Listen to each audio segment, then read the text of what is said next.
അപ്പോസ്തലപ്രവൃത്തി 8:5. അത് നമുക്ക് ഒന്നുകൂടെ വായിക്കാം. ചിതറിപ്പോയവർ വചനം സുവിശേഷിച്ചുകൊണ്ട് സോറി, നമുക്ക് അതിന്റെ ഒന്നുകൂട്ടൊന്ന് വായിക്കും സിസ്റ്റർ. 8-ാം അധ്യായത്തിന്റെ അവനെ കൊല ചെയ്ത് ശൗലിന് സമ്മതമായിരുന്നു. അന്ന് യെരുശലേമിലെ സഭയ്ക്ക് ഒരു വലിയ ഉപദ്രവം നേരിട്ടു. അപ്പോസ്തലന്മാർ ഒഴികെ എല്ലാവരും യഹൂദ്യ ശമരിയ ദേശങ്ങളിൽ ചിതറിപ്പോയി. ഭക്തിയുള്ള പുരുഷന്മാർ സ്തേഫാനോസിനെ അടക്കം ചെയ്തു. അവനെ കുറിച്ച് വലിയൊരു പ്രലാപം കഴിച്ചു. എന്നാൽ ശൗൽ വീട് തോറും ചെന്ന് പുരുഷന്മാരെയും സ്ത്രീകളെയും പിടിച്ചിടിച്ചു തടവിൽ ഏൽപ്പിച്ചുകൊണ്ട് സഭയ്ക്കെതിരെ വലിയൊരു പ്രതികൂലം ആഞ്ഞടിച്ചു. അതാ നമ്മൾ അവിടെ കണ്ടത്. 8-ാം അധ്യായത്തിൽ എന്ത് ചെയ്യുന്നു? വലിയൊരു പ്രതിസന്ധി ആഞ്ഞടിക്കുകയാണ്. എന്ത് ചെയ്തു? അവിടോട്ട് സഭ അങ്ങ് ചെതറുകയാണ്. ആ ഒറ്റ പ്രതികൂലത്തോടു കൂടി സഭ ചെതറി. ആ പ്രതികൂലം എന്തായിരുന്നു? സ്തേഫാനോസിന്റെ മരണമാണ്. ആ പ്രതികൂലത്തോടു കൂടി സഭ ചിതർന്നു. അതാ നമ്മള് 1-ാമത്തെ വാക്യത്തിലും 2-ാമത്തെ വാക്യത്തിലും ഒക്കെ നമ്മൾ കാണുന്നു. ശരിക്കും പഠിക്കണം കേട്ടോ, വചനം പഠിച്ചോളൂ ഇപ്പൊ നിങ്ങളെ. സഭ ചിതറി. സ്തോത്രം. ചിതറിപ്പോയവർ അവിടെ സഞ്ചരിച്ചു. ചിതറിപ്പോയവർ അവിടെ സഞ്ചരിച്ചു. അപ്പൊ നമ്മൾ ഇവിടെ എന്ത് പഠിച്ചു? ഈ പ്രതികൂലങ്ങൾ ആഞ്ഞടിച്ചത് എന്തിനാ? സഭ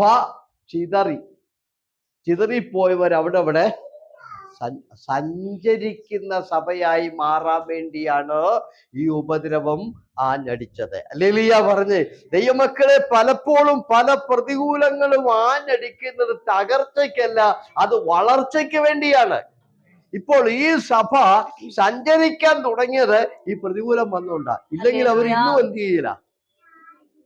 അകത്ത് കയറി ഇരിക്കും, പുറത്തോട്ട് അവരെ ഇറങ്ങത്തില്ല. ഇപ്പൊ പ്രതികൂലം ആഞ്ഞടിച്ചപ്പോൾ സഭ സഞ്ചരിക്കാൻ തുടങ്ങി. സഭ സഞ്ചരിക്കാൻ തുടങ്ങിയപ്പോൾ സഭ വളരുകയാണ്. 8-ാം അധ്യായം തന്നെ നമുക്ക് നോക്കാം. ആ 8-ാം അധ്യായത്തിലേക്ക് നമ്മൾ വരുമ്പോൾ നമ്മൾ കാണുന്നത് പ്രൈസ് ദി ലോർഡ് എന്താണെന്നറിയാമോ? അതിന്റെ 6 തൊട്ട്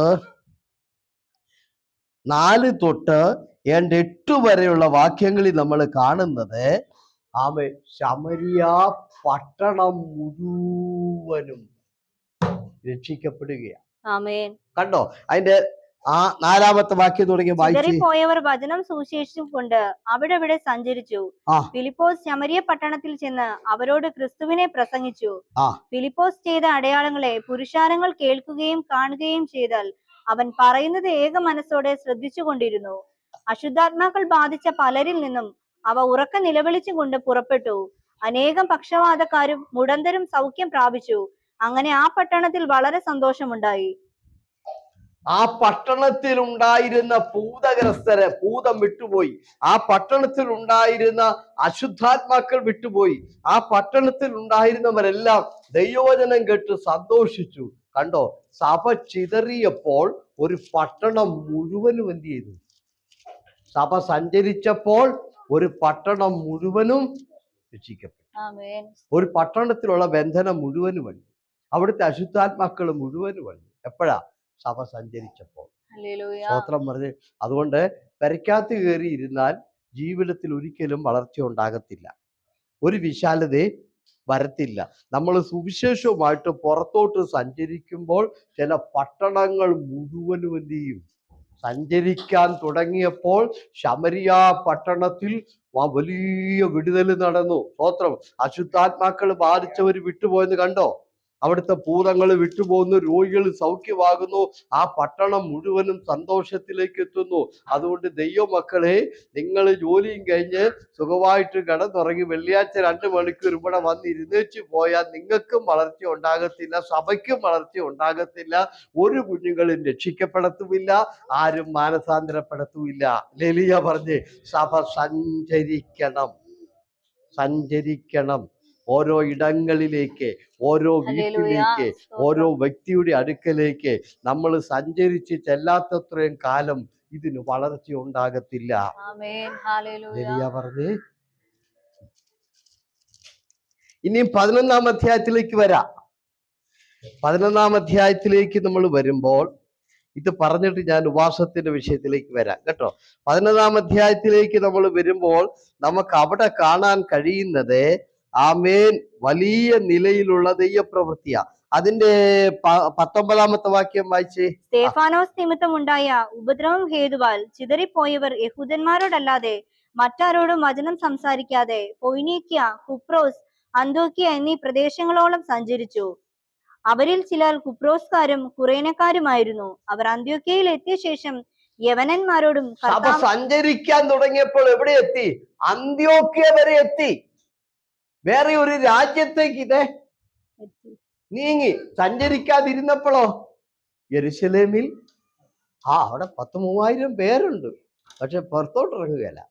അവിടെ ഭയങ്കര അന്യഭാഷയുണ്ട്, ആത്മാവും ഒക്കെ ഉണ്ട്. പത്രോസ് എഴുന്നേറ്റ് അന്യഭാഷ പറയുന്നു, പ്രസംഗിക്കുന്നു, ഒക്കെ ഉണ്ട്. പക്ഷെ സഭ സഞ്ചരിക്കത്തില്ല. ആ പെരക്കകത്ത് കയറി ഇങ്ങനെ ഇരിക്കുക, അന്യഭാഷയും പറഞ്ഞു. സ്തോത്രം.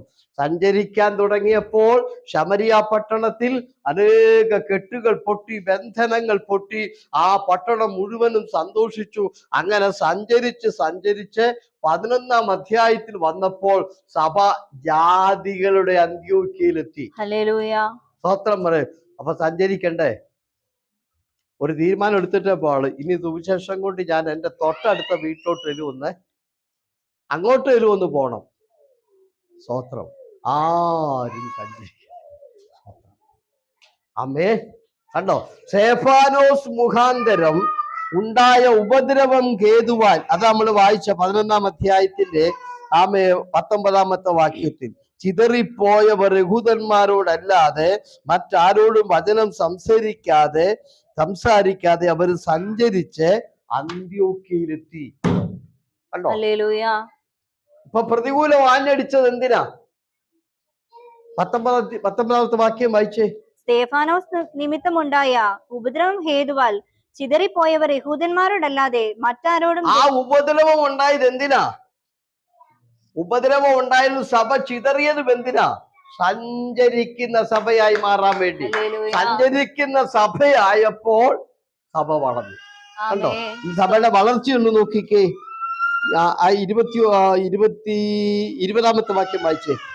അവരിൽ ചിലർ കുപ്രോസ്കാരും കുറേനക്കാരുമായിരുന്നു. അവർ അന്ത്യോക്യയിൽ എത്തിയ ശേഷം യവനന്മാരോടും കർത്താവായ യേശുവിനെ കുറിച്ചുള്ള സുവിശേഷം അറിയിച്ചു. കർത്താവിന്റെ കൈ അവരോട് കൂടെ ഉണ്ടായിരുന്നു. വലിയൊരു കൂട്ടം വിശ്വസിച്ച്. വലിയൊരു കൂട്ടമായത് കണ്ടോ? സഭ സഞ്ചരിക്കാൻ തുടങ്ങിയപ്പോൾ സഭ എങ്ങനെയായി? വലിയ കൂട്ടമായി മാറി. ദൈവമക്കളെ, സഭ സഞ്ചരിച്ചില്ലെങ്കിൽ 3 പേരെയും കൊണ്ട് മരിക്കുന്നവരെങ്ങനെ ഇരിക്കാം. സഞ്ചരിക്കുന്ന സഭയായപ്പോൾ അതൊരു വലിയ കൂട്ടമായി മാറുകയാണ്. ലിലിയ പറഞ്ഞ് അമ്മ ഈ അടുത്തൊരു പ്രത്യേകത കണ്ടോ? ആ 21-ാമത്തെ വാക്യം ഒന്നുകൂടെ വായിച്ചേ. കർത്താവിന്റെ കൈ അവരോട് കൂടെ ഉണ്ടായിരുന്നു. വലിയൊരു കൂട്ടം വിശ്വസിച്ച്. കണ്ടോ? സഭ സഞ്ചരിക്കാൻ തുടങ്ങിയപ്പോൾ എങ്ങോട്ടെല്ലാം സഭ സഞ്ചരിച്ചോ അവിടെയെല്ലാം കർത്താവിന്റെ കരം അവരോട് കൂടെ. അപ്പൊ നിങ്ങൾ ഇറങ്ങിയാലോ? പറ, സ്തോത്രം പറ. നിങ്ങൾ സഞ്ചരിക്കാൻ തുടങ്ങിയാൽ കർത്താവിന്റെ കരം നിങ്ങളോട് കൂടെ കാണുവോ? ഹല്ലേലൂയ പറഞ്ഞ്. സഭ സഞ്ചരിക്കാൻ തുടങ്ങിയപ്പോൾ കർത്താവിന്റെ കരം അവരോട് കൂടെ ഇരുന്ന് സഞ്ചരിച്ച് അതൊരു വലിയ കൂട്ടമായി. സ്തോത്രം. ഹല്ലേലൂയ പറഞ്ഞു. ആമേൻ. ദൈവമക്കളെ, വ്യാപാരം ചെയ്യണ്ടേ? താലന്ത് ഇവിടെ മടി വെച്ച് പേഴ്സിട്ടോണ്ടിരുന്നാൽ വെക്കുവോ? ഒരു താലന്ത് 2 ആകണമെങ്കിൽ അത് കച്ചവടം ചെയ്യണ്ടേ? കച്ചവടം ചെയ്യാതെ വെച്ചാൽ ഇത് 2 ആകുവോ? ആ 2 കിട്ടിയത് മതിയെന്ന് പറഞ്ഞിരുന്നാൽ അത് 4 ആകുവോ? ആ 2 വീണ്ടും കച്ചവടം ചെയ്തല്ല 4 ആകത്തുള്ളൂ. 4 കച്ചവടം ചെയ്താലല്ല അത് 5 ആകത്തുള്ളൂ. അതുകൊണ്ട് ഞാൻ ഇന്ന് രാത്രി പറയുക കേട്ടോ, ഇതെന്ത് ചെയ്യണം? ഇത് വ്യാപാരം ചെയ്തുകൊണ്ടിരിക്കണം. കൈമാറിക്കൊണ്ടിരിക്കണം. ഓരോരുത്തരിലേക്ക് അത് മാറിക്കൊണ്ടിരിക്കണം.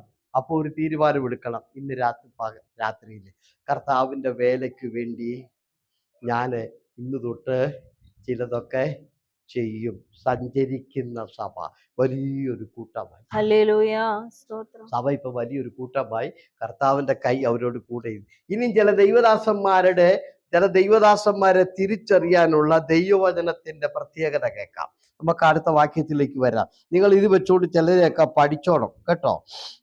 22-ാമത്തെ വാക്യം വായിച്ചേ. അവരെക്കുറിച്ചുള്ള ഈ വർത്തമാനം യെരുശലേമിലെ സഭയുടെ ചെവിയിൽ എത്തിയപ്പോൾ ആ അവർ ബർന്നബാസിനെ അന്ത്യോക്യയോളം പറഞ്ഞയച്ചു. ആ അവൻ ചെന്നു ദൈവകൃപ കണ്ട് സന്തോഷിച്ചു. ഇതാ പറഞ്ഞ ചില പാസ്റ്റർമാരെ പഠിച്ചോണം കേട്ടോ. ബർന്നബാസ് എന്ന പാസ്റ്ററെ ഹെഡ്ക്വാർട്ടേഴ്സിൽ നിന്ന് പറഞ്ഞു വിട്ടു, അല്ലെങ്കിൽ ആ യെരുശലേമിലെ സഭയിൽ നിന്ന് അന്ത്യോക്യയിലോട്ട് വിട്ടു. അയാൾ ഇവിടെ വന്ന് ദൈവകൃപ കണ്ട് സന്തോഷിച്ചു. ശരിയായ ഒരു ദൈവദാസന്റെ ലക്ഷണമാണ്. അയാളുടെ സന്തോഷം പണത്തിലല്ല, അയാളുടെ സന്തോഷം എന്തല്ല, മറ്റൊന്നിലുമല്ല. ചിലർക്ക് ഈ ദൈവകൃപയിൽ സന്തോഷിക്കാൻ പറ്റില്ല. അവർക്ക് സന്തോഷം രണ്ട് നില, അവർക്ക് സന്തോഷം വീട്, അവർക്ക് സന്തോഷം പണം, അവർക്ക് സന്തോഷം കാറ്, വണ്ടി, അവർക്ക് സന്തോഷം വലിയ പ്രസ്ഥാനങ്ങള്. എന്നാൽ ദൈവമക്കളെ, യഥാർത്ഥ ദൈവവിളിയുള്ള ഒരു ദൈവദാസന് അവന്റെ സന്തോഷം ദൈവകൃപയാണ്. ബർന്നബാസ് സന്തോഷിക്കുന്നത് വണ്ടിയല്ല, അവൾ പണമല്ല, ദൈവകൃപ കണ്ട് അദ്ദേഹം സന്തോഷിക്കുക. സ്തോത്രം പറഞ്ഞത്. അപ്പൊ ഇതിൽ നിന്ന് ഒരു കാര്യം പഠിച്ചു, ഒരു മനുഷ്യന്റെ സ്വഭാവം സന്തോഷത്തിൽ അറിയാം. കൂടുതൽ അവൻ സന്തോഷിക്കും. നിങ്ങൾ ഓർത്തോളം അവന്റെ അകത്തിരിക്കുന്ന ഇരിപ്പ്. ചിലരോട് സംസാരിച്ചു നോക്കിയേ, ചിലരോട് നമ്മൾ സംസാരിക്കുമ്പോൾ ചില കാര്യങ്ങൾ പറയുമ്പോൾ അവർക്ക് ഭയങ്കര സന്തോഷമാണ്. അപ്പൊ നിങ്ങൾ ഓർത്തോണം, അവന്റെ ഉള്ളിലെ ഇരിപ്പ് ഇത് തന്നെയാ. അപ്പൊ അവന്റെ സ്വഭാവം നമുക്ക് പിടികിട്ടും. ബർന്നബാസ് എന്ന് പറയുന്ന ദൈവദാസനെ ഇവിടെ വന്ന് ദൈവകൃപ കണ്ടപ്പം അദ്ദേഹത്തിന് ഭയങ്കര സന്തോഷമായി. സ്തോത്രം, ഹല്ലേലൂയ. അടുത്ത ലൈൻ നോക്കിക്കേ, അദ്ദേഹത്തിന്റെ പ്രത്യേകത കണ്ടോ. 22-ാമത്തെ വാക്യം വായിച്ചേ. അവരെക്കുറിച്ചുള്ള ഈ വർത്തമാനം യെരുശലേമിലെ സഭയുടെ ചെവിയിൽ എത്തിയപ്പോൾ അവർ ബർന്നബാസിനെ അന്ത്യോക്യയോളം പറഞ്ഞയച്ചു. അവൻ ചെന്നു ദൈവകൃപ കണ്ട് സന്തോഷിച്ചു. എല്ലാവരും പൂർണ്ണ നിർണയത്തോടെ കർത്താവിനോട് ചേർന്ന് നിൽപ്പാൻ തക്കവണ്ണം പ്രബോധിപ്പിച്ചു. എന്റെ മെസ്സേജ് കണ്ടോ, ഇദ്ദേഹത്തിന്റെ പ്രസംഗം കണ്ടോ. ഇദ്ദേഹം അവിടെ ചെന്നിട്ട് എന്ത് പ്രസംഗമാണ് നടത്തിയത്? എല്ലാരും ചേർന്ന്. ഇതാണ് യഥാർത്ഥ പാസ്റ്ററുടെ ലക്ഷണം. സ്തോത്രം. അവൻ സഭ പൊട്ടിക്കുകയല്ല, അവൾ ചെന്നിട്ട് എന്ത് ചെയ്തു? ഈ ദൈവകൃപ നിറഞ്ഞ സഭ കണ്ടിട്ട് എല്ലാരും എല്ലാരും ചേർന്ന് നിൽക്കുവാൻ ഈ ദൈവദാസൻ പ്രത്യേക പ്രബോധനം കൊടുക്കാൻ തുടങ്ങി. ഹല്ലേലൂയ പറഞ്ഞ് ചിലരെ സംബന്ധിച്ചോളം സ്വന്തം കാര്യം ചിന്താവാം. ഹല്ലേലൂയ പറഞ്ഞ് മറ്റുള്ളവർ ചേർന്ന് നിന്നാലും കൊള്ളാം, അവർ നിന്നില്ലേലും കൊള്ളാം, ഒന്നും നമുക്ക് വിഷയമല്ല. എന്നാൽ ബർന്നബാസ് എല്ലാരെയും ചേർത്ത് നിർത്തി പ്രബോധനം കൊടുക്കുകയാണ്. ഹല്ലേലൂയ പറഞ്ഞ് ഇതാണ് പാസ്റ്റർ യഥാർത്ഥമായ ഒരു ദൈവവിളിയുള്ള ദൈവദാസന്റെ ലക്ഷണം. അതൊക്കെ ശുശ്രൂഷയുടെ മെത്തേഡ് നിങ്ങൾ നോക്കിക്കോണം, അന്യഭാഷയൊന്നും നോക്കരുത്. അതൊക്കെ രണ്ടാമത്തെ കാര്യം. അയാളുടെ മെത്തേഡ് കാണുമ്പം ഇയാളുടെ ശുശ്രൂഷ നമുക്ക് തിരിച്ചറിയാം. ഹല്ലേലൂയ പറഞ്ഞ് യഥാർത്ഥ ദൈവവിളിയുള്ളവൻ, ദൈവകൃപയുള്ളവൻ വിശ്വാസം ചേർന്ന് നിർത്തുക. എല്ലാരും ചേർന്ന് നിൽക്കാൻ തക്ക പ്രബോധനമാണ് ഇദ്ദേഹം കൊടുക്കുന്നത്. പ്രബോധനം എന്ന വാക്കിന്റെ അർത്ഥം ഉപദേശം എന്നാണ്. സ്തോത്രം. കണ്ടല്ലോ. അടുത്ത ലൈൻ വായിച്ചേ. അവൻ നല്ല മനുഷ്യനും പരിശുദ്ധാത്മാവിനാലും വിശ്വാസത്താലും നിറഞ്ഞവനുമായിരുന്നു. വളരെ പുരുഷാരം കർത്താവിനോട് ചേർന്നു. അവൻ നല്ല മനുഷ്യനും പരിശുദ്ധാത്മാവിനാൽ വിശ്വാസത്താലും നിറഞ്ഞവനുമായിരുന്നു. കണ്ടോ. ഇനി അടുത്ത ലൈനിലൂടെ വായിച്ചേ. വളരെ പുരുഷാരം കർത്താവിനോട് ചേർന്നു. അവൻ ശൗലിനെ തിരവാൻ തർസോസിലേക്ക് പോയി. അവനെ കണ്ടെത്തിയാറെ അന്ത്യോക്യയിലേക്ക് കൂട്ടിക്കൊണ്ടുവന്നു. അവർ ഒരു സംവത്സരം മുഴുവനും സഭായോഗങ്ങളിൽ കൂടുകയും ബഹുജനത്തെ ഉപദേശിക്കുകയും ചെയ്തു. ഇദ്ദേഹം എന്ത് ചെയ്യുന്നറിയ? ബർന്നബാസ് തിരിച്ചു പോയിട്ട് പൗലോസിനെ തപ്പിപ്പിടിച്ച് ഈ സഭയെ കൊണ്ടുവന്നു. ദൈവകൃപയുള്ള, ദർശനമുള്ള, അഭിഷേകമുള്ള, പരിശുദ്ധാത്മ നിറമുള്ള ഒരു ദൈവദാസനെ കണ്ടുപിടിച്ച് ബർന്നബാസ് ഈ സഭയിൽ കൊണ്ടുവന്ന് 1 വർഷം മുഴുവനും അവിടെ സഭായോഗം സന്തോഷത്തോടെ കൂടി. ഒരു സഭയിലും 1 വർഷം മുഴുവനും സഭായോഗം സന്തോഷത്തോടെ നടന്നിട്ടില്ല. 1 വർഷത്തിനിടയ്ക്ക് ഒരു 10 പ്രശ്നമെങ്കിലും ഉണ്ടാകും. 10 പ്രശ്നമെങ്കിലും എല്ലാ സഭയിലും ഒരു വർഷത്തിനിടയ്ക്ക് 10 വർഷം ഒന്നിൽ പാർശ്വ പ്രസംഗിച്ചത് ഇഷ്ടപ്പെട്ടില്ല, ഹല്ലേലൂയ. അല്ലെങ്കിൽ അവര് സാക്ഷി പറഞ്ഞ് ഇഷ്ടപ്പെട്ടില്ല, ഇവര് സാക്ഷി പറഞ്ഞ് ഇഷ്ടപ്പെട്ടില്ല, അല്ലെങ്കിൽ ആ കുറ്റം ഈ കുറ്റം. എന്നാൽ ഇവിടെ ഒരു വർഷം ഒരു പ്രശ്നവും ഇല്ലാതെ സമാധാനത്തോടെ ആരാധിക്കുന്നുണ്ടോ? ഒരു വർഷം മുഴുവനും സന്തോഷത്തോടെ ആരാധിക്കും. ഹല്ലേലൂയ പറ. ഹല്ലേലൂയ. ഇവിടെ വെച്ചാണ് ഇവർക്ക് ക്രിസ്ത്യാനികൾ എന്ന പേര് വന്നത്. ആ ലൈനിൽ നിങ്ങൾ കേട്ടോ, ക്രിസ്ത്യാനിയെ നിങ്ങൾ കേട്ടിട്ടില്ലോ? കേട്ടോ, വായിച്ചത് ഔട്ട് വായിച്ചേ. അവർ ഒരു സംവത്സരം മുഴുവനും സഭായോഗങ്ങളിൽ കൂടുകയും ബഹുജനത്തെ ഉപദേശിക്കുകയും ചെയ്തു. ആദ്യം അന്ത്യോക്യയിൽ വെച്ച് ശിഷ്യന്മാർക്ക് ക്രിസ്ത്യാനികൾ എന്ന പേരുണ്ടായി. ആ കാലത്ത് യെരുശലേമിൽ നിന്ന് പ്രവാചകന്മാർ അന്ത്യോക്യയിലേക്ക് ചെന്നു. അവരിൽ അഗബോസ് എന്ന് പേരുള്ളവൻ എഴുന്നേറ്റ് ലോകത്തിലൊക്കെയും മഹാക്ഷാമം ഉണ്ടാകുമെന്ന് ആത്മാവിനാൽ പ്രവചിച്ചു.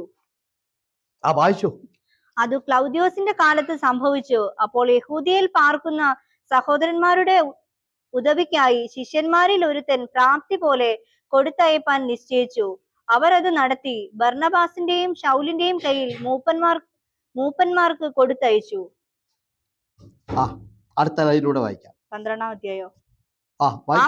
ആ കാലത്ത് ഹെരോദ രാജാവ് സഭയിൽ ചിലരെ പീഡിപ്പിക്കേണ്ടതിന് കൈനീട്ടി. അപ്പൊ ആ കാലം എന്ന പദം പറയാൻ വേണ്ടി ഞാൻ വന്ന. ആ കാലം ഏതാണെന്നറിയാവോ? സഭ വലിയ കൂട്ടമായി വളർന്നുകൊണ്ടിരിക്കുന്ന കാലം, സഭ സഞ്ചരിച്ചു കൊണ്ടിരിക്കുന്ന കാലം. ആ കാലഘട്ടത്തിൽ ശത്രു ചിലരെ എഴുന്നേൽപ്പിച്ചു. അതിലൊരാളാണ് 12-ാം അധ്യായത്തിൽ നമ്മൾ വായിച്ചത്. ഇപ്പൊ അതവിടെ നിൽക്കട്ടെ, നമ്മൾ ഇപ്പൊ അങ്ങോട്ട് പോകുന്നില്ല. ഞാൻ ആ അന്ത്യോക്യയിൽ വെച്ച് അവർക്ക് ശിഷ്യന്മാരെന്ന് പേരുണ്ടായി. ആ ശിഷ്യന്മാരെന്ന പേര് അന്ത്യോക്യയിൽ വെച്ച് ആദ്യമായിട്ട് അവർക്ക് കിട്ടിയ പേരാ. അന്ത്യോക്യക്കാരാണ് അവരെ വിളിച്ചത്. ക്രിസ്ത്യാനി എന്ന വാക്കിന്റെ അർത്ഥം ക്രിസ്തുവിനെ അനുകരിക്കുന്നവൻ. ക്രിസ്ത്യാനി എന്ന, യാനി എന്ന് പറഞ്ഞാൽ അനുഗമിക്കുന്നവൻ എന്നാണ് ആ പദത്തിന്റെ അർത്ഥം കേട്ടോ. വേദപുസ്തകത്തിൽ 3 സ്ഥലത്തെ ക്രിസ്ത്യാനി എന്ന് പറഞ്ഞിട്ടുണ്ട്. ഒന്ന് ഇത്, മറ്റൊന്ന് പൗലോസ് പറയുന്നത്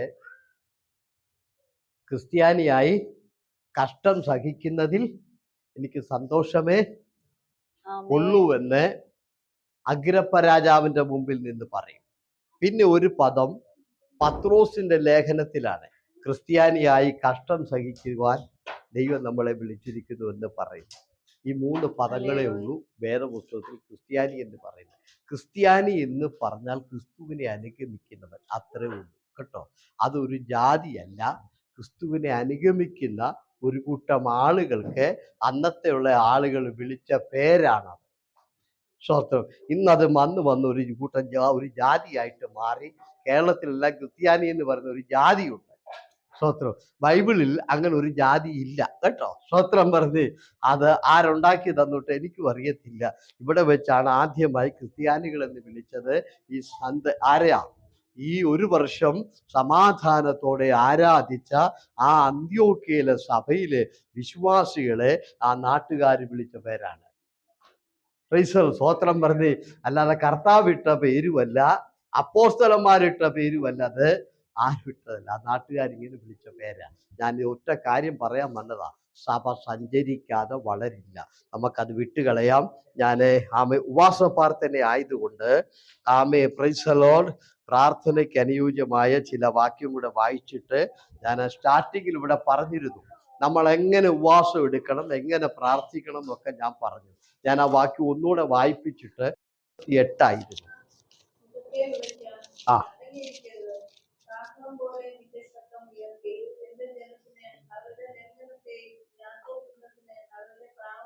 അപ്പൊ യെശയ്യാവിനോട് പറയാണ്, ഉറക്കെ വിളിച്ചു പറ. എന്താ പറയേണ്ടത്? അവരുടെ പാപത്തെ വിളിച്ചു പറ, അവരുടെ ലംഘനത്തെ കുറിച്ച് പറയാൻ. ഞാൻ ഇന്ന് ഉറക്കെ നിങ്ങളുടെ കുറ്റം പറഞ്ഞാലോ ഇപ്പൊ ഇറങ്ങിപ്പോകും. ഇനി മേലാൽ ഈ സമയം ഞാൻ ആ കാല് കുത്തിക്കല. ഇങ്ങാർക്ക് മാത്രമേ സമയമുള്ളൂ, വേറെ സമയം വിടില്ലേ. വേറെ സമയം വിടില്ല. അയാളെ വിളിച്ച മോത കാണാൻ അങ്ങോട്ട് ഞാൻ എത്തിയത്തില്ല. യെശയ്യാവിനോട് പറഞ്ഞു, ഒരു വിട്ടുവീഴ്ചയില്ല, നീ ഉറക്ക പറയേണ്ടത് അവരെ സുഖിപ്പിക്കുന്ന പ്രസംഗമല്ല, അവർക്ക് ഇഷ്ടമുള്ളതല്ല, അവരുടെ പാപം നീ പറയാൻ പറഞ്ഞു. അവരുടെ ലംഘനങ്ങൾ ഇത് പറയാൻ പറഞ്ഞു. ഇതാ വചന ശുശ്രൂഷ. പലരും പൊത്തിപ്പിടിച്ചിട്ട് അവരുടെ സുഖിപ്പിച്ച് പറയും. അത് നമ്മുടെ ഇത് കാശൂരി എടുക്കാനുള്ള പണിയാണ്. നമ്മളെ കളിപ്പിക്കാനുള്ള. ഉറക്ക വിളിക്ക, അടങ്ങിയിരിക്കരുത്. അവരുടെ ലംഘനങ്ങൾ വിളിച്ചു പറ, അവരുടെ പാവങ്ങൾ വിളിച്ചു പറ. അടുത്ത ലൈൻ വേട്ടത്ത് പോട്ടെ. ആ ആ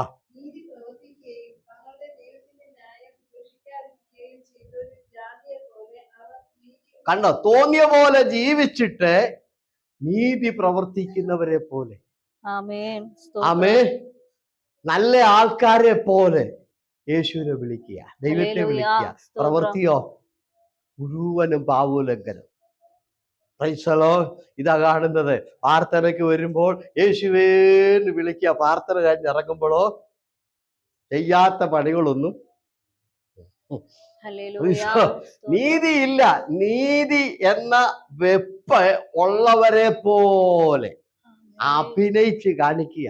കർത്താവിന് ഏറ്റവും വൈരാഗ്യവും ഇഷ്ടവും അല്ലാത്തൊരു കാര്യം അഭിനയമാണ്. അതിന്റെ തെളിവ് എവിടെയാണെന്നറിയോ? അതിന്റെ തെളിവ് ചാട്ടവാർ ഉണ്ടാക്കിയെന്ന് അടിച്ച ഭാഗം കണ്ടിട്ടുണ്ടോ ദേവാലയത്തിൽ? അതിന്റെ തൊട്ടു പുറയിൽ ഒരു ഉപമയുണ്ട്. നിങ്ങൾ ശ്രദ്ധിച്ചിട്ടില്ലായിരിക്കാം. ഞാൻ ആ ഉപമ ഇപ്പൊ പറയാം. ഒരപ്പന് 2 മക്കളുണ്ട്. അപ്പൻ മൂത്തവനെ വിളിച്ചിട്ട് പറഞ്ഞടാ, നീ മുന്തിരിത്തോട്ടത്തിൽ പോയി നോക്കാൻ പറഞ്ഞു. ഉടനെ അവൻ പറഞ്ഞു, ഞാൻ പോകത്തില്ലെന്ന്. ഞാൻ പോകത്തില്ല അപ്പനോട് പറഞ്ഞു. രണ്ടാമത്തെ അവനെ വിളിച്ചിട്ട് പറഞ്ഞടാ, നീ വേഗം മുന്തിരിത്തോട്ടത്തിൽ പോയി ഫോട്ടോ ഇവിടെ നോക്കാൻ പറഞ്ഞു. അവൻ പറഞ്ഞു, അപ്പ ഞാൻ പോകാമെന്ന് പറഞ്ഞു. ഓക്കെ, ഞാൻ ഉടനെ പോവാന്ന് പറഞ്ഞു. സ്വത്രം. അവൻ എന്ത് ചെയ്യുന്നറിയാവോ? അവൻ പോയില്ല. മൂത്തവൻ പോകത്തില്ല എന്നങ്ങ് തീർത്തു പറഞ്ഞു. കുറെ കഴിഞ്ഞപ്പോ അവനൊരു ഭാരം. അയ്യോ, ഞാൻ അപ്പനോട് അനുസരണക്കേട് കാണിച്ചല്ലോ. അതുകൊണ്ട് അവൻ എന്ത് ചെയ്തെന്നറിയാമോ? അവൻ മുന്തിരിത്തോട്ടത്തിൽ പോയി. ഇളയവൻ പോയില്ല. അവൻ അപ്പനോട് പോകാമെന്ന് പറഞ്ഞു, പക്ഷെ അവൻ പോയില്ല. ഈ ഉപമ പറഞ്ഞിട്ടാണ് അടുത്ത ലൈൻ വായിക്കുന്നത്. യേശു ദേവാലയത്തിൽ കയറി. അതിന്റെ അർത്ഥം നിങ്ങൾക്ക് മനസ്സിലായോ? ഇല്ല. മൂത്തവൻ തീർത്തും പറഞ്ഞാൽ പോകില്ല. രണ്ടാമത്തവൻ അനുസരണം അഭിനയിച്ചു. അപ്പ ഞാൻ അവന്റെ ഉള്ളിൽ എന്തില്ല? അനുസരണമില്ല. അപ്പനെ കണ്ടപ്പോൾ അവൻ അഭിനയിക്കുക, ഞാൻ ഇപ്പൊ തന്നെ.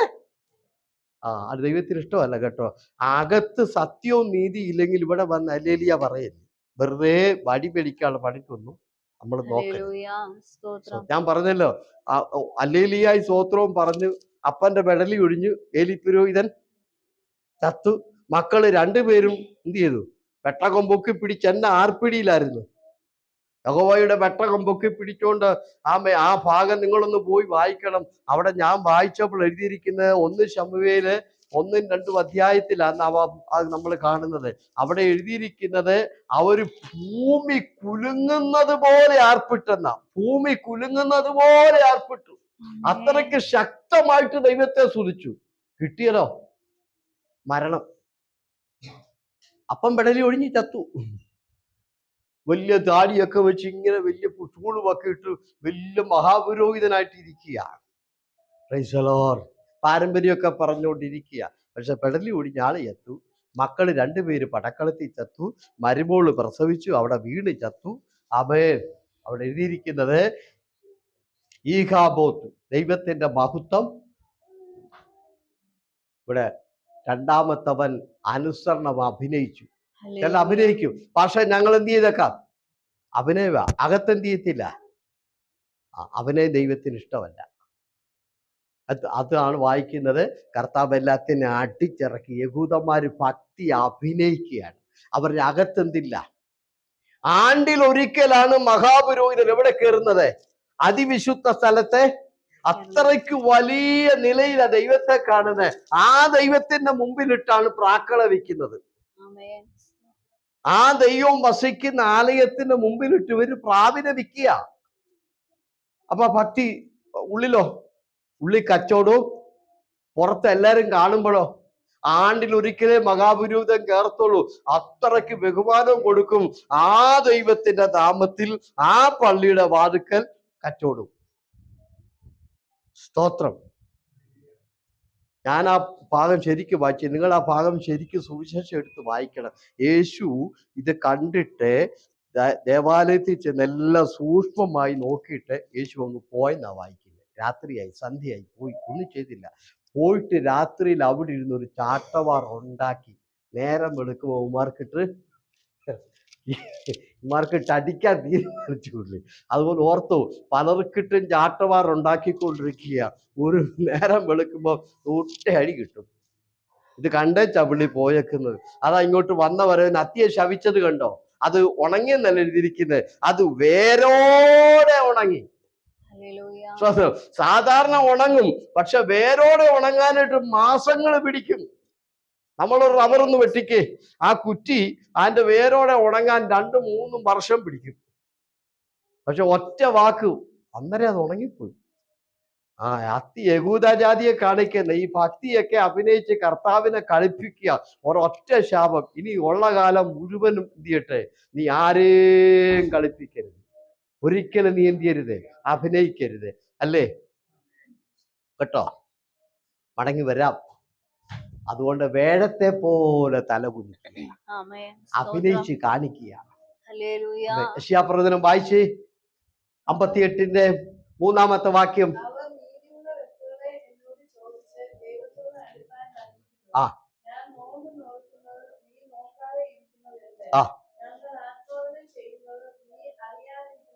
ആ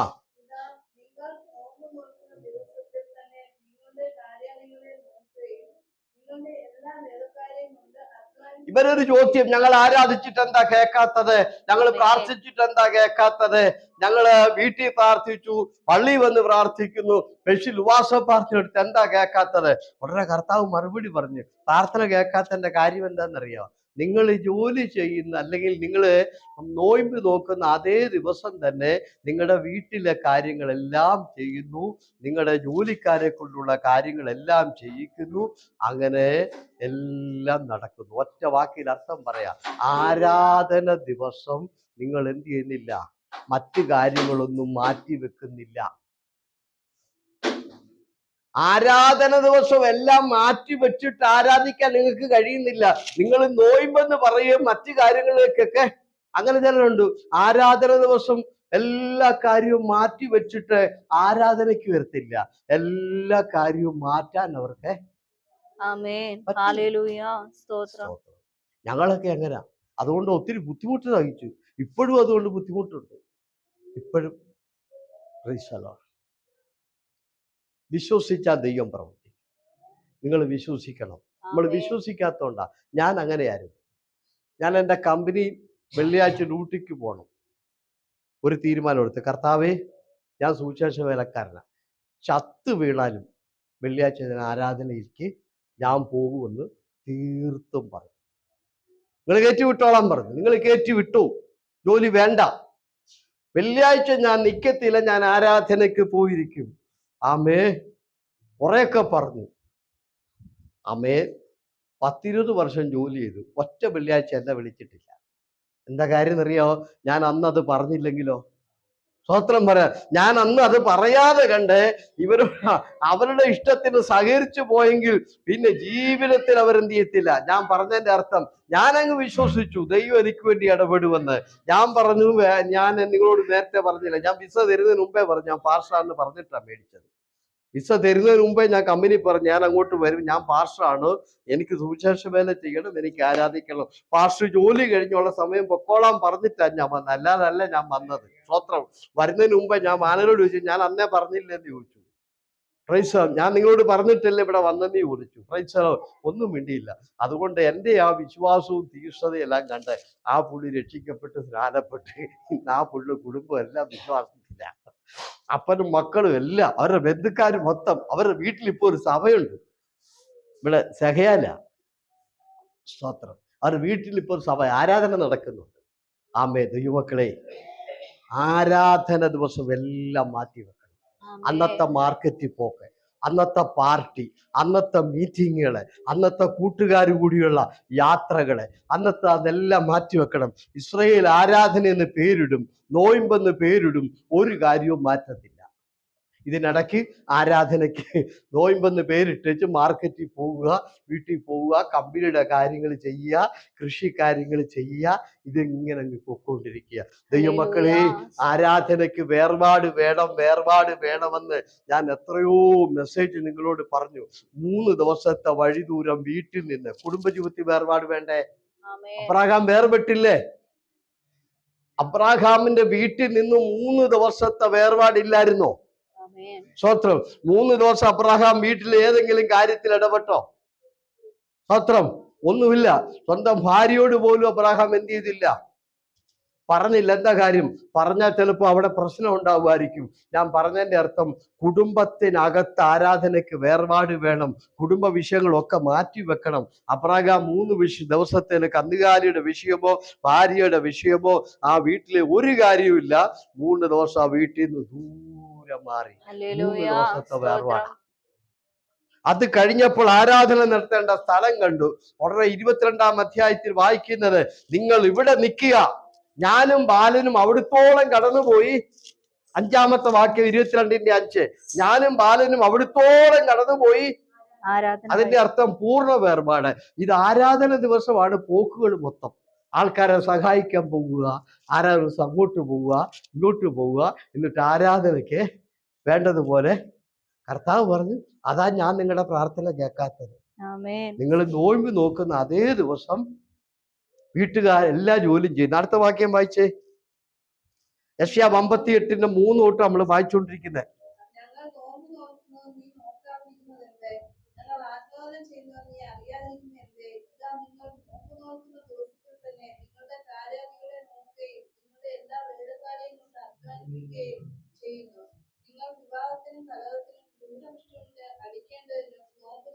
വിവാദത്തിനും കലഹത്തിനും എന്ന് പറഞ്ഞാൽ വഴക്കിനൊരു കുറവുമില്ല. തങ്ങളി വഴക്കും പിടിച്ച് ബഹളവും വെച്ച് വിവാദം ഉണ്ടാക്കി വാക്ക് തർക്കവും ഒക്കെ നടത്തി വെച്ച് പ്രാർത്ഥനയും നടക്കുക. കൂടെ നോയമ്പുമാണ്.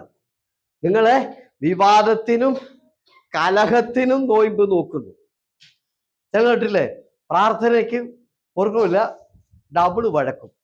പ്രാർത്ഥന കഴിഞ്ഞ് വീട്ടിൽ പോയിട്ട് വഴക്കം, സ്വസ്ഥതയിൽ വെറുതെ വഴക്കുണ്ടാക്കാം. ദൈവമക്കൾ അങ്ങനെ വഴക്കുണ്ടാക്കി വെച്ച് നിങ്ങൾ ആരാധന കൂടരുത്.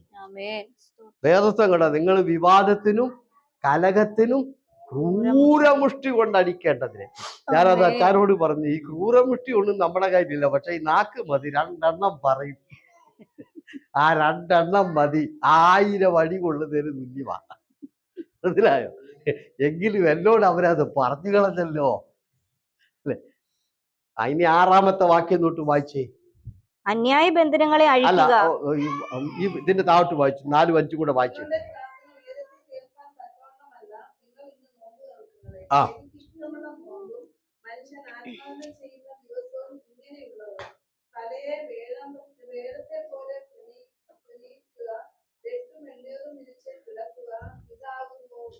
കർത്താവ് ചോദിക്കുക, ഇതാണോ പ്രാർത്ഥന?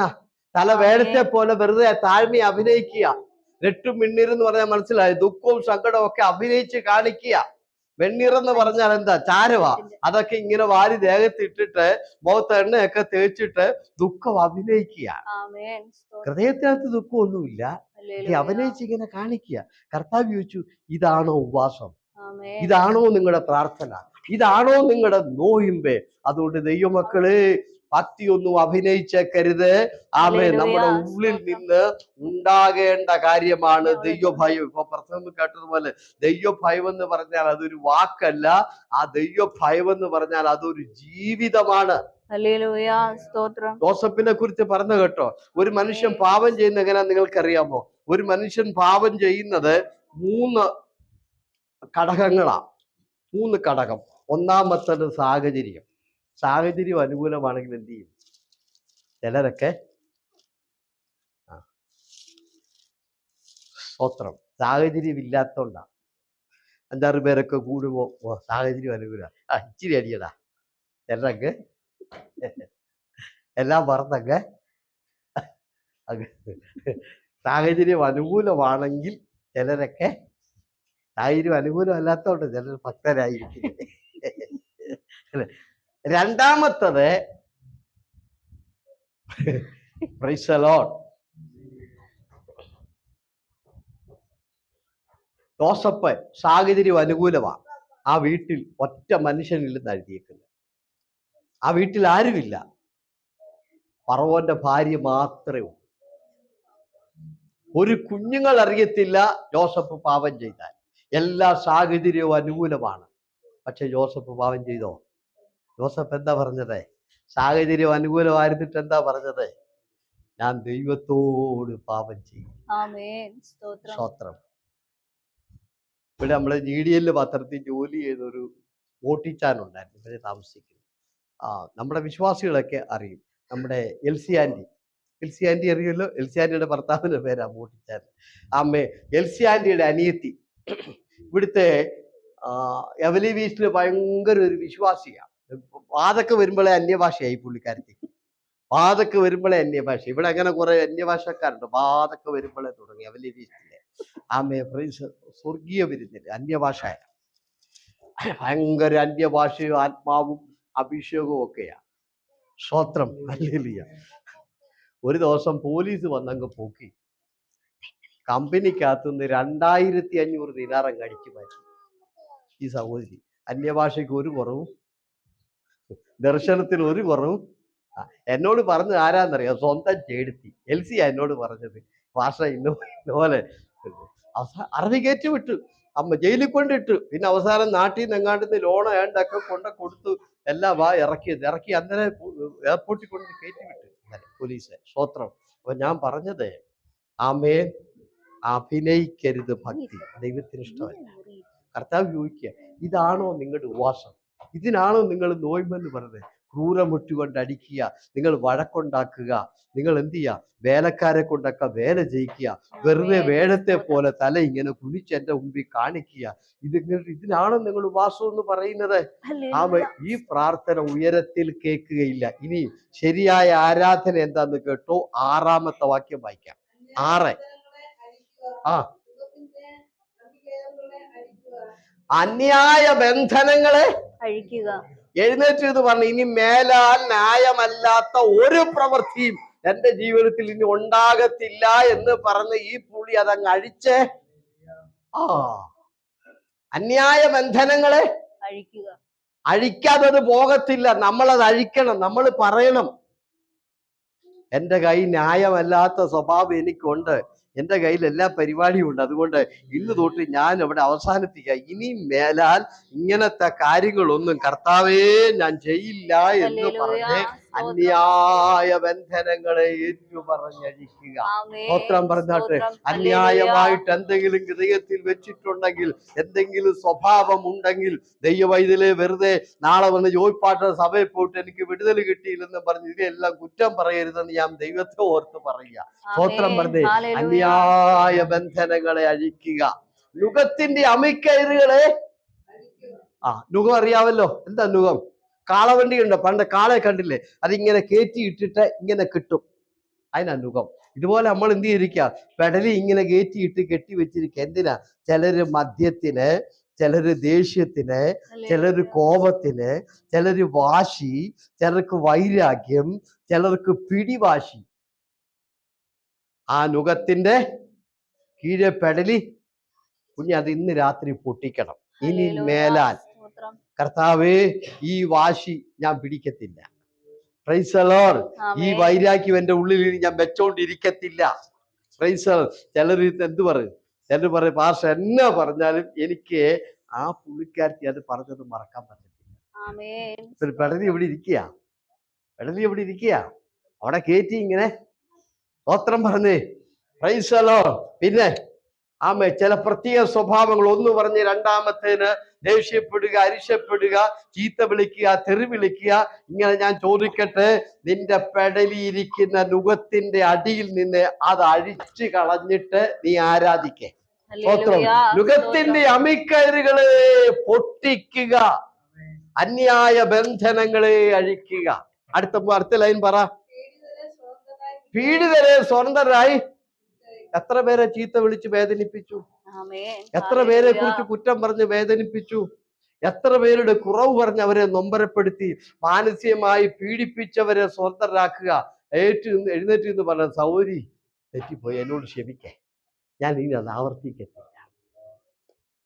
ഇന്നും പലരെയും വേദനിപ്പിച്ചിട്ട് നമ്മൾ എന്ത് ചെയ്തിട്ടില്ല? സ്വതന്ത്രമായിട്ടില്ല. ഒരുപക്ഷെ നിങ്ങൾ വിട്ടായിരിക്കും, പക്ഷെ അവര് വിട്ടിട്ടില്ല. കർത്താവ് നമ്മളെ പഠിപ്പിച്ച എന്നാന്നറിയോ? എന്താ പഠിപ്പിച്ചേ? നിങ്ങൾ യാഗത്തിനായി കടന്നു വരുമ്പോൾ യാഗപീഠത്തിൽ യാഗവസ്തു വെക്കുക എന്ന് പറഞ്ഞാൽ മനസ്സിലായോ? ആരാധന താത്തു വെക്കാൻ. എന്നിട്ട് നിനക്കൊന്നുമില്ല, നമുക്കൊന്നുമില്ല, കാര്യം നമ്മൾ അങ്ങനെ വെച്ചോണ്ട് നമുക്ക് പ്രാർത്ഥിക്കാൻ പറ്റുകയില്ല. പക്ഷെ നിന്റെ സഹോദരന് നിന്നോട് വല്ലതുമുണ്ടെന്ന് നിനക്ക് തോന്നിയാൽ, അവനുണ്ടെന്ന്, നമുക്കില്ല. നമ്മളാ പറഞ്ഞപ്പോഴേ ക്ഷമിച്ചു, അന്നേരം ക്ഷമിച്ചു. രണ്ടെണ്ണം പറഞ്ഞായിരുന്നു, പക്ഷെ അത് ക്ഷമിച്ചു, ഇല്ലേ? പക്ഷേ സഹോദരൻ വിട്ടിട്ടില്ലേ? അത് അവന്റെ മനസ്സിലിരിപ്പുണ്ട്. അങ്ങനെ നിനക്ക് തോന്നിയാൽ അവൻ ഇങ്ങോട്ട് വരണ്ട, നീ അങ്ങോട്ട് പോയി നിരന്നേച്ച് വന്നിട്ട് യാഗം നടത്തു. ഹല്ലേലൂയ പറഞ്ഞേ. അങ്ങനെയാണ് മത്തായിയുടെ സുവിശേഷത്തിൽ എഴുതിയിരിക്കുന്നത്. നിന്റെ സഹോദരൻ നിന്നോട് വല്ലതുമുണ്ടെന്ന് നിനക്ക് തോന്നിയാൽ, അവന് തോന്നുന്നല്ല, നിനക്ക് തോന്നിയാൽ നീ അവന്റെ അടുക്ക ചെന്ന് നിരപ്പ് പ്രാപിച്ചിട്ട് വന്ന് യാഗം. അയലോകത്ത് സഹോദരന്റെ വീട്ടിൽ കയറ്റമിറക്കം ഇല്ലാതിരുന്നേച്ച് തിരുമേശ എടുക്കുന്ന പുള്ളികളാ പെന്തക്കോസ്തുകാർ. വർഷങ്ങളായിട്ട് സഹോദരന്റെ വീട്ടിൽ കയറുകയല്ല, തിരുമേശ എടുക്കും. സ്തോത്രം കേട്ടോ. പീഡിതരെ സ്വതന്ത്രരായി വിട്ടയക്ക. അടുത്ത ലൈൻ വായിരേ. എല്ലാ നുകത്തെയും തകർക്ക എന്ന് പറഞ്ഞാൽ അതിന്റെ അർത്ഥം പൂർണ്ണ വേർപാട്. അമ്മേ, എല്ലാ നുകത്തെയും തകർക്ക. ആ വാക്യം തെളിച്ചു വായിരേ. ഇതാണ് ഉപവാസം. ഇതല്ലോ എനിക്ക് ഇഷ്ടമുള്ള, കഞ്ഞി കുടിക്കാതിരിക്കുന്നതല്ല ഉപവാസം. വാസം എന്ന് പറഞ്ഞ ഈ കാര്യങ്ങളൊക്കെ ക്രമീകരിക്കുന്നതാണ്. എല്ലാ നുകത്തെയും തകർക്ക, ഇതല്ലോ എനിക്കിഷ്ടമുള്ള ഉപവാസം. സ്വന്തം പറഞ്ഞ് ആ ഇരിക്കുന്ന ഇരിപ്പിൽ ഇരുന്നു കൊണ്ട് എല്ലാരും ഒന്ന് ഏറ്റു പറഞ്ഞാട്ടെ. ജീവിതത്തിൽ വിടേണ്ടതൊക്കെ ഒന്ന് വിട്ട്, ചിലരുണ്ടല്ലോ ആമേ പ്രൈസലോ, വലിയ ബുദ്ധിമുട്ടാണ് ചിലർക്ക് ചിലതൊക്കെ വിടാനായിട്ട്. എന്റെ ചർച്ചില്, ഞാൻ നാട്ടിൽ ഇരിക്കുമ്പോൾ ചർച്ചിൽ വെച്ചാലുണ്ട്, പുള്ളിക്ക് വലിയ ബുദ്ധിമുട്ടാണ് ഈ വീഡിയോ നടത്താന്. ഭയങ്കര സാക്ഷിയൊക്കെയാ പുള്ളി. സാക്ഷി പറയും, കുറെ മണിക്കൂർ കൊടുത്താൽ ഞാൻ പ്രസംഗിക്കുന്നതിന്റെ ഡബിൾ പറയും. പക്ഷെ ഇത് നടത്തുകയല്ല പുള്ളി. അമ്മാമ്മ എപ്പോഴും പറയും, പക്ഷേ ഇതുവരെ നിന്നിട്ടില്ല. ഞാൻ ചെല്ലുമ്പോ ആ ഏറിയലൊന്നും ഈ പറയുന്നത് കാണുക. അങ്ങനെ എന്തെങ്കിലും വിടാൻ പറ്റാത്തതുണ്ടോ?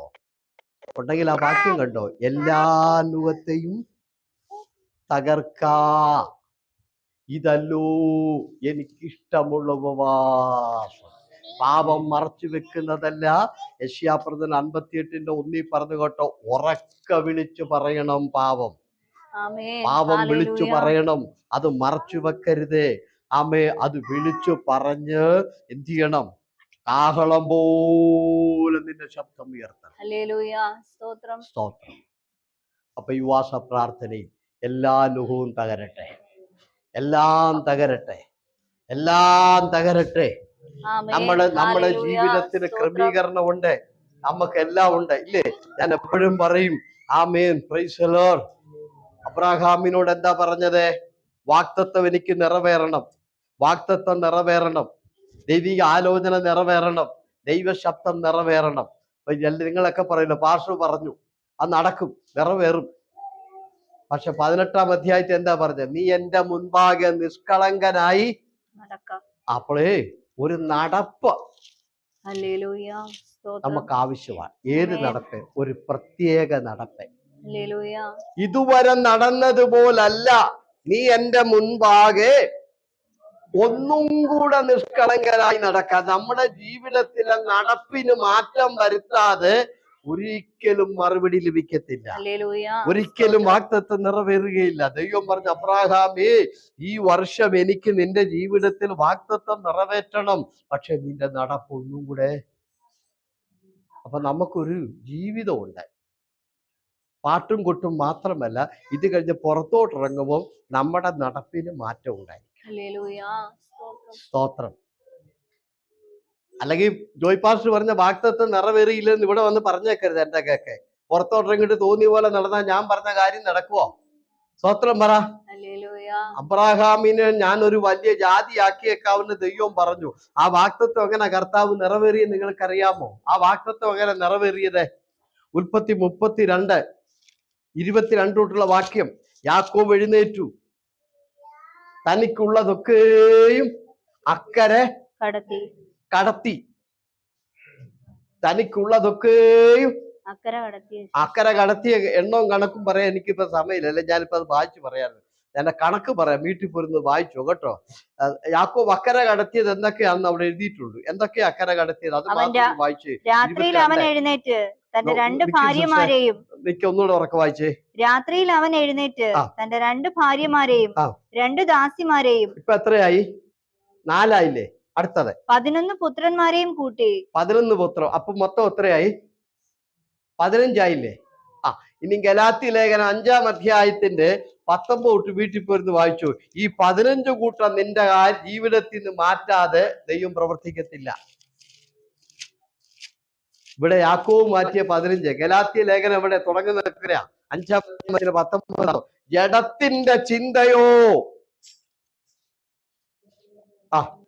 ഉറക്കെ വായിരോ, അക്ക വിട്ടുവെക്കെ വായില്ലേ. ജഡത്തിന്റെ പ്രവൃത്തികളോ.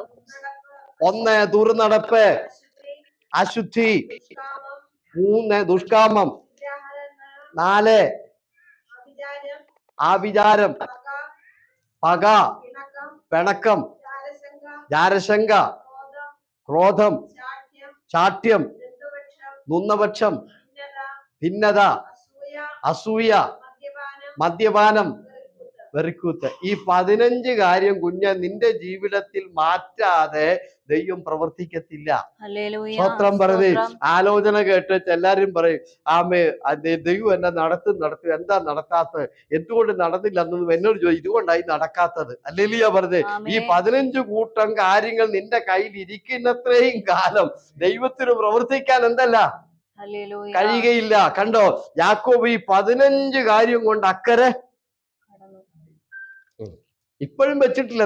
നമ്മൾ ഇപ്പോഴും ജഡത്തിന്റെ ചിന്ത നമ്മുടെ കയ്യിൽ തന്നെ ഇരിക്കുക. ജഡത്തിന്റെ ചിന്തയും ജഡത്തിന്റെ താല്പര്യവും എല്ലാം ഉണ്ട്, പ്രത്യേക താല്പര്യങ്ങളെല്ലാം.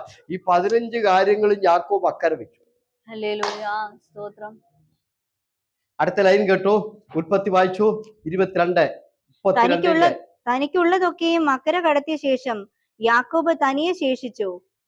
അപ്പോൾ ഒരു പുരുഷൻ ഉഷസ്സാകുവോളം അവനോട് മല്ലു പിടിച്ചു. അവനെ ജയിക്കയില്ല എന്ന് കണ്ടപ്പോൾ അവൻ അവന്റെ തുടയുടെ തടം തൊട്ടു. ആകയാൽ അവനോട് മല്ലു പിടിക്കയിൽ യാക്കോബിന്റെ തുടയുടെ തടം ഉളുക്കിപ്പോയി.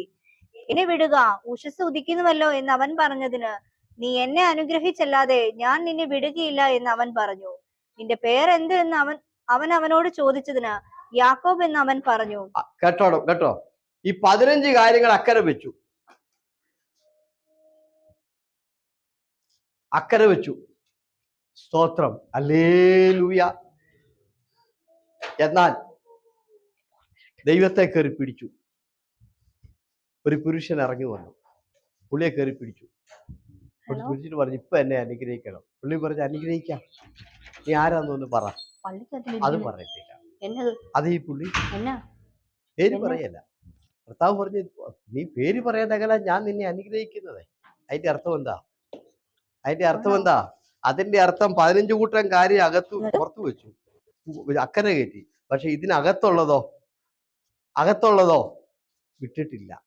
ഇതാ ചിലര് പുറമെ എല്ലാരും കാണുന്നതെല്ലാം വിട്ട്, കാണാത്തതോ. സ്വത്രം പറ. കാണാത്തത് വിട്ടിട്ടില്ല. ഇതിനകത്ത് ഇപ്പൊ കുറെ കാര്യം ഇരിപ്പുണ്ട്. അതുകൊണ്ടായി പേര് പറയാത്തത്. സ്വത്രം പറഞ്ഞ് പേര് പറഞ്ഞാൽ അകത്തിരിക്കുന്ന എല്ലാം പുറത്ത്. കർത്താവ് പറഞ്ഞു, നടക്കത്തില്ല, ഞാൻ നിന്നെ അനുഗ്രഹിക്കത്തില്ല. നിന്നെ അനുഗ്രഹിക്കണ പേരൂടെ പറയണം. അതുകൊണ്ട് ഞാനൊരു കാര്യം പറയാം, അകവും പുറവും ഓക്കെ ആകാതെ ദൈവം പ്രവർത്തിക്കത്തില്ല. പുറമെ എല്ലാരെയും കാണിക്കാൻ വേണ്ടി നമ്മളെല്ലാം ഏറ്റു പറയുക, കർത്താവേ ഞാൻ എന്നെ താഴ്ത്തുന്നു. ഓക്കെ, നമ്മളെത്രയോ താഴ്മ കണ്ട. ഞാൻ 37 വർഷമായിട്ട് താഴ്മ കണ്ടുകൊണ്ടിരിക്കുക. 1000കണക്കിന് ആളുകൾ താഴ്ത്തുന്നത് ഞാൻ കണ്ടു. ഞാൻ താഴ്ത്തുന്നു കർത്താവേ. ആർക്കാ പറയാൻ മേലാത്തത്? പക്ഷെ അകത്ത് മാറ്റം വന്നോ? കർത്താവ് പറഞ്ഞില്ല. നിന്റെ പേര് പറയണമെന്ന് പറഞ്ഞതിന്റെ അർത്ഥം നിന്റെ അകത്തിരിക്കുന്നത് പുറത്തോട്ട് വരണം. അവിടെ വായിച്ചു കേട്ടോ, ഇയാള് ദൈവത്തെ പിടിച്ചെന്നാ വായിച്ചേ. ദൈവം ഇയാളെ പിടിച്ചു. രണ്ടുപേരും പിടുത്തവാ. ഇയാള് പിടിച്ചത് എന്തിനാ? യാക്കോബ് എന്തിനാ പിടിച്ചത്? പേര് പറയാതെ അനുഗ്രഹം. ചിലങ്ങനെ അവർക്ക് മാനസാന്തരപ്പെടാതെ, അവരുടെ സ്വഭാവം വിടാതെ, അവരുടെ പലതും മാറ്റി വെക്കാതെ പ്രാർത്ഥിച്ച് കാര്യം നടക്കണം. അവർക്കൊന്നും വിടാനായിട്ട് പറ്റത്തില്ല. കർത്താവ് പറഞ്ഞില്ല, ഞാൻ തരത്തില്ല, നീ പേര്. അവസാനം ഇവൻ പേര് പറയില്ല എന്ന് കണ്ടപ്പോൾ ഉളുക്കിന് കയറി. ചിലരങ്ങനെ അവസാനം പുള്ളി ഒരു പിടുത്തം പിടിക്കുമ്പോൾ സത്യം പറയും. അതുവരെ ആ പിടുത്തം. നിങ്ങളൊരു കാര്യം കേട്ടിട്ടുണ്ടോ? ഈ ഈ യാക്കോബിനെ കുറിച്ച് നിങ്ങളൊന്ന്, ഈ കൊച്ചുമക്കളെ അനുഗ്രഹിക്കുന്നുണ്ട് യാക്കോബ്. ജോസഫിന്റെ മക്കളെ മരിക്കാൻ നേരത്തെ അനുഗ്രഹിക്കുന്നുണ്ട്. അപ്പൊ നിങ്ങൾ ആ ഭാഗം വീട്ടിൽ പോയിരുന്ന് വായിച്ചോണം കേട്ടോ. 49 എനിക്ക് തോന്നുന്നത്. വായിക്കണ്ട. അപ്പോൾ അവിടെ എഴുതിയിരിക്കുന്നത്, വടി കട്ടിലേൽ ചാരി വെച്ചു, യാക്കോബ് അനുഗ്രഹിച്ചു. എന്താ അർത്ഥം മനസ്സിലായോ? വടി എന്താ അതിന്റെ അർത്ഥം? അതിന്റെ അർത്ഥം മരിക്കുന്നത് വരെ വടി കുത്തിയാ നടന്നത്. പുളിക്കിന് കയറി പിടിച്ചു. അങ്ങനെ മരിക്കുന്നത് വരെ ഈ പുള്ളിക്ക് ശരിക്കും നടക്കാൻ പറ്റിയിട്ടില്ല. കുറെ തമ്പുരാൻ പിടിച്ചു. മരിക്കുന്ന വരെ വടി കുത്തി. അതുകൊണ്ട് ആ പിടുത്തം വേണ്ടി വന്ന പുള്ളി പിടിക്കും. ഈ ചാകുന്നത് വരെ ശരിക്കും നടക്കാത്ത പിടി പുള്ളി വടി കുത്തി ആ പുള്ളി നടന്നു. അതുകൊണ്ട് ആ മരിക്കുമ്പോഴും ആ വടി പുള്ളിയുടെ കയ്യിലുണ്ട്. സ്തോത്രം. അവിടെ അങ്ങനെ എഴുതിയിരിക്കുന്നത്, വടി കട്ടിലെ ചാരി മക്കളെ അനുഗ്രഹിച്ചതാ. അതുകൊണ്ട് ഞാനൊരു കാര്യം പറയുന്നു, ജീവിതത്തിൽ മാറ്റം വരട്ടെ. ആ വാഗ്ദത്തം നിറവേറുന്ന കാര്യമാണ് കേട്ടോ. ഉടനെ കർത്താവ് യാക്കോബിനെ വിളിച്ചിട്ട് പറഞ്ഞു, ഇനി നിന്റെ പേരെന്തല്ല?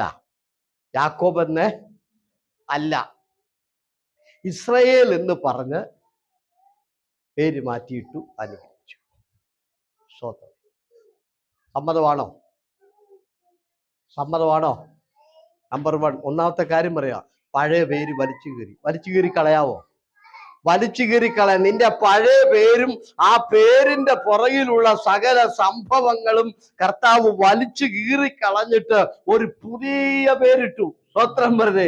അങ്ങനെ യാക്കോബിന്റെ പഴയ പേര് വലിച്ചു കീറി കളഞ്ഞ് പുതിയ പേരിട്ടപ്പോഴാണ് ദൈവം അനുഗ്രഹിച്ചത്. അതുകൊണ്ട് ദൈവം ഇതിലെ പഴയത് വലിച്ചു കീറി കളയാതെ ദൈവം പ്രവർത്തിക്കുമെന്ന് ധരിക്കരുതേ. അത് കീറിക്കളയണം. കർത്താവ് പറഞ്ഞു, ഞാനത് കീറുക. എന്ത് പറ്റും? പോട്ടെ, സാരമില്ല, പോട്ടെ. ഓക്കെ. പഴയ പേര് വലിച്ചു കീറി കളഞ്ഞു. ആമേൻ. പഴയതൊന്നും വലിച്ചു കീറിക്കേ. ആ പഴയ സ്വഭാവമൊക്കെ ഒന്ന് വലിച്ചു കീറ്. ആ പഴയ നടപ്പും പഴയ സ്വഭാവവും ആ പഴയ രീതികളും ഒക്കെ നീ തുടരാതെ അതങ്ങ് വലിച്ചു കീറി കളഞ്ഞിട്ട് പുതിയ പേരും പുതിയ നടപ്പും തുടങ്ങി. അങ്ങനെ യാക്കോബിന്റെ പേര് പുതുക്കി വലിച്ചു കീറിക്കളഞ്ഞു. പിന്നെ നമ്മൾ വായിക്കുന്നത്, യാക്കോബ് ദൈവത്തോടും മനുഷ്യരോടും മല്ല് പിടിച്ച് ജയിച്ചു. അങ്ങനെ യാക്കോബിന് ഒരു പുതിയ ശക്തി, ദൈവത്തെ ജയിക്കാനുള്ള ശക്തി. പിന്നെ നമ്മൾ വായിക്കുന്നത്, യാക്കോബ് അവിടം തുടങ്ങി മുടന്തി നടന്നു. ഒരു പുതിയ നടപ്പ്, പുതിയ പേര്, പുതിയ ശക്തി, പുതിയ നടപ്പ്. വീണ്ടും നമ്മൾ വായിക്കുന്നത്, യാക്കോബ് പെനിയേൽ കടന്നു, സൂര്യൻ ഉദിച്ചു, പുതിയ പ്രഭാതം, പുതിയ വെളിച്ചം. സ്തോത്രം. എല്ലോ മനസ്സിലായോ? യാക്കോബിന്റെ 12 മക്കളെ ദൈവം എടുത്തു. ഇസ്രായേൽ എന്ന രാജ്യം ഉണ്ടാക്കി. വാഗ്ദത്തം നിറവേറി. എപ്പം? പഴയ പേര് വലിച്ചു കീറിയപ്പം. ഹല്ലേലൂയ പറഞ്ഞേ. അവന്റെ നടപ്പിന് മാറ്റം വന്നപ്പോൾ അവിടെ തൊട്ടവൻ മുടന്തി നടന്നു. അതുകൊണ്ട് ദൈവവൈതലേ, ദൈവത്തിന്റെ വാഗ്ദത്തം നിറവേറുന്നത് നിന്റെ നടപ്പിന് മാറ്റം വരുന്ന കാലത്തെ അത് നടക്കത്തുള്ളൂ. നിന്റെ പഴയ പേര് വലിച്ചു കീറുന്ന കാലത്തെ അത് നടക്കത്തുള്ളൂ. സ്തോത്രം. നിന്റെ ജീവിതത്തിൽ പുതിയ വെളിച്ചം വരണം, പുതിയ പ്രഭാതം വരണം. ആമേ. പിന്നെ പുതിയ ശക്തി വരണം. അങ്ങനെ ജീവിതത്തിൽ പുതുക്കം പ്രാപിക്കാതെ ദൈവം പറഞ്ഞ വാഗ്ദത്തം നിറവേറുകയില്ല. നാളെ എന്നോട് കുറ്റം പറയല്, പാസ്റ്ററെ എൻ്റെ വീടിനെ കുറിച്ച് പാസ്റ്റർ പറഞ്ഞായിരുന്നു, ദൈവസഭയെ കുറിച്ച് മാത്രമല്ല എൻ്റെ വ്യക്തിപരമായ പല കാര്യങ്ങളും പാസ്റ്റർ പറഞ്ഞായിരുന്നു, പക്ഷെ അത് ഇതുവരെ നടന്നില്ല എന്ന് നാളെ ഇങ്ങോട്ട് പറഞ്ഞുകൊണ്ട് വരരുത്. അത് നടക്കണമെങ്കിൽ ഇന്ന് രാത്രിയില് നിന്റെ പേര് വലിച്ചു കീറി നിന്നെ പുതുക്കിയിട്ട് ഇവിടുന്ന് പോവുക. പഴയ പേരും കൊണ്ട് നടക്കരുത്. പഴയതെല്ലാം ഇരിക്കെ ചെയ്ത് ദൈവത്തിന് പ്രവർത്തിക്കാൻ കഴിയുകയില്ല. പഴയ പേര് വലിച്ചു കീറിയിട്ടാ ദൈവം അനുഗ്രഹിച്ചത്. അവിടെ ഇനി നിന്റെ പേര് പഴയതല്ല, നടപ്പും ശക്തി എല്ലാം ഒന്ന് പുതുക്കി. അതുകൊണ്ട് ഒരു പുതുക്കം ആവശ്യം. എല്ലാവരും ഒന്ന് എഴുന്നേറ്റ് നിന്നേ. ഈ അവസരത്തില് ഈ കേട്ട വചനത്തിന്റെ മുൻപില് എല്ലാരും താഴ്ത്തി കൊടുക്കെ. ദൈവത്തിന് അസാധ്യമായതൊന്നുമില്ല. വഴികൾ അടഞ്ഞെന്നോർത്ത് നിങ്ങൾ ഭാരപ്പെടേണ്ട. അടഞ്ഞടത്ത് വീണ്ടും ദൈവത്തിന് തുറക്കാൻ കഴിയും. കർത്താവിന് അസാധ്യമില്ല. സിസ്റ്റർ കയറിയുന്നേ, രണ്ടുപേരും കയറിയുന്നേ. ഇങ്ങോട്ട് കയറി നിൽക്കാൻ പറയും. പിന്നെ നിങ്ങൾക്ക് എന്ത് പറ്റി? കാലിന് വേദനയുണ്ടോ? യേശുവേ, സിസ്റ്റർ ഇങ്ങോട്ട് കയറി നിൽക്കേ. യേശുവേ നന്ദി. എല്ലാരും കണ്ണടച്ചാട്ടെ, എല്ലാരും കണ്ണടച്ചു. ആമേ, ഓക്കെ. കയറിയുന്നു. യേശുവേ നന്ദി. എല്ലാരും കണ്ണടച്ചെന്ന് ഞാൻ കരുതുകയാണ്. ഈ കേട്ട വചനത്തിന്റെ മുൻപില് എല്ലാരും തീരുമാനിച്ച് അന്യായ ബന്ധനങ്ങളെ അഴിക്കുക. ഇനി മേലാൽ എൻ്റെ വായിൽ നിന്ന് ശരിയല്ലാത്ത സംസാരം വരത്തില്ല. ദൈവഹിതത്തിന് വിരുദ്ധമായോ ദൈവവചനത്തിന് വിരുദ്ധമായോ ഉള്ള വർത്തമാനങ്ങളൊക്കെ ഞാൻ നടത്തും. അന്യായ ബന്ധനങ്ങളെല്ലാം അഴിയട്ടെ, അന്യായമായ ചിന്തകൾ അഴിയട്ടെ, ന്യായമല്ലാത്ത സ്വഭാവങ്ങളെ പ്രവർത്തി